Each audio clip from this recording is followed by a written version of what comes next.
The populist uprising against the Washington bailout has its roots in a deep distrust of the Bush administration, which for months said the economy was fine, and distrust of Congress, who, after all, has oversight of the financial services industry. The language about what's happening in the capital markets and the economy has changed dramatically in the last 2 weeks. Listen. Government action in the... It's about as dire as a president can get on the economy. We're facing a choice between action and the real prospect of economic hardship for millions of Americans. This from an administration that for months said the economy was vibrant, the financial system strong. The president didn't acknowledge, quote, storm clouds until last December. By then, it was raining. There's definitely some storm clouds and concerns, but the underpinning is good. And we'll work our way through this period. Then, with each disastrous job report or capital market crisis, an upbeat assessment. In January. Our economy is flexible. It is resilient. In February, the president surprised by spiking gas prices. What did you just say? You're predicting $4 a gallon gas? Number. That's interesting. I hadn't heard that. In March, Bear Stearns was in a death spiral, and the Fed brokered its sale. We're in challenging times. But another thing is for certain that we've taken strong and decisive action. Our financial institutions are strong. Our investment banks are strong. Our banks are strong.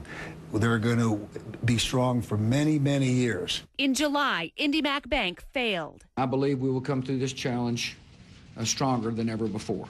The three trying to sell this $700 billion rescue didn't see it coming. The Treasury Secretary told NPR last year of the global economy. It's as strong as I've seen it any time during my business career. And again last October. This is happening against the backdrop of an economy that, which in other respects is very solid. So far, there's very little evidence that it's bleeding over into other areas. As the subprime crisis devolved early last year, the Fed chief. We do not expect significant spillovers from the subprime market to the rest of the economy or to the financial system. And now? This plan is an emergency plan to put out a fire, to resolve a serious crisis which has real Main Street implications. All right, back with us, Stephen Lieb of Lieb Capital Management and Peter Schiff of Euro Pacific Capital. Gentlemen, you're watching the piece. What do you think? Well, I mean, these are the guys we want to now turn over. You talk about the inmates running the asylum. These guys were in denial the whole way. They don't understand the fundamentals of economics. They have no idea why we're in this mess. In fact, they're the ones that lit the fire. They're not going to put it out. Were they in denial, or that just no one really got it, that this was going to I think it's the latter. I mean, I have to say, Christine, after hearing that sequence of statements, Peter's argument appeals to me a little bit more, but not enough. I still fervently disagree. I mean, yes, this was a terrible mess, and what everybody missed had to do with the fact that we have 600 trillion, half a quadrillion derivatives out there. Right. And the complexity of this system is beyond the understanding of anybody.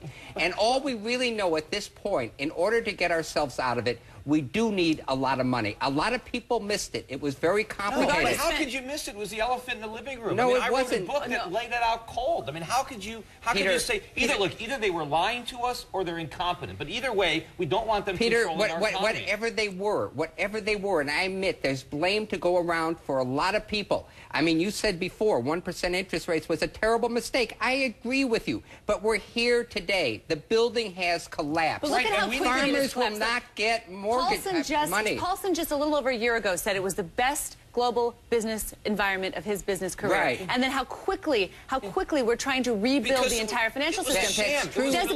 Based on debt. But doesn't that tell you that things could, as Bernanke wrote in his papers, you know, as an academic, the financial accelerator. Once the financial accelerator starts, that's what Bernanke does see right now. Is that the best decisions I've ever made in my career as a Wall Street investor, and I've been pretty good, Christine, is to admit that I'm wrong.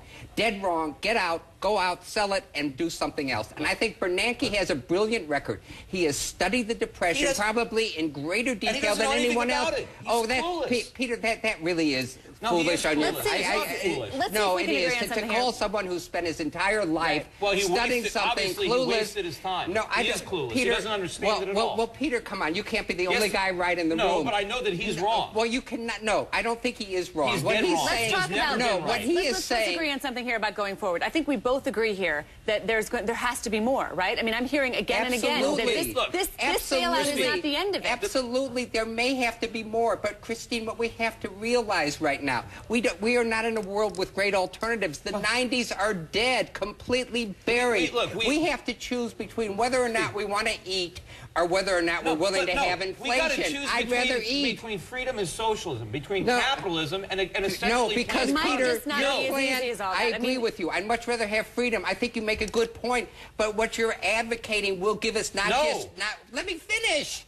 What you're advocating will give the government not just a little control, complete control, just like the 1930s. You want them to have control. No, I want them to get out of the way. I don't want them to have control. I'd rather give them a little control now, put a little money in the system now, so that if we don't get 25 or 30% unemployment, look what happened during the Depression. I want to ask you both quickly, very quickly. What does the world look like without a bailout? What does it look like with a bailout? Right. Quickly. Without a bailout, my life, my economy. Look, without a bailout, there's a price to pay for all this extravagance. We've had a phony economy based on debt and consumption. We're going to have a terrible recession. It's going to be bad. But this bailout is going to make it worse. It's going to turn it into a hyperinflationary depression, and it's going to kill the value of our money, and we're going to have a real crisis on our hands, and there's going to be no way out. I want to sort of follow up what you said. Things happen very fast. If we don't have a bailout, the market went down 8% or so on Monday. Those kinds of declines will continue. Credit will dry up for farmers. We'll have 30–40% unemployment like that.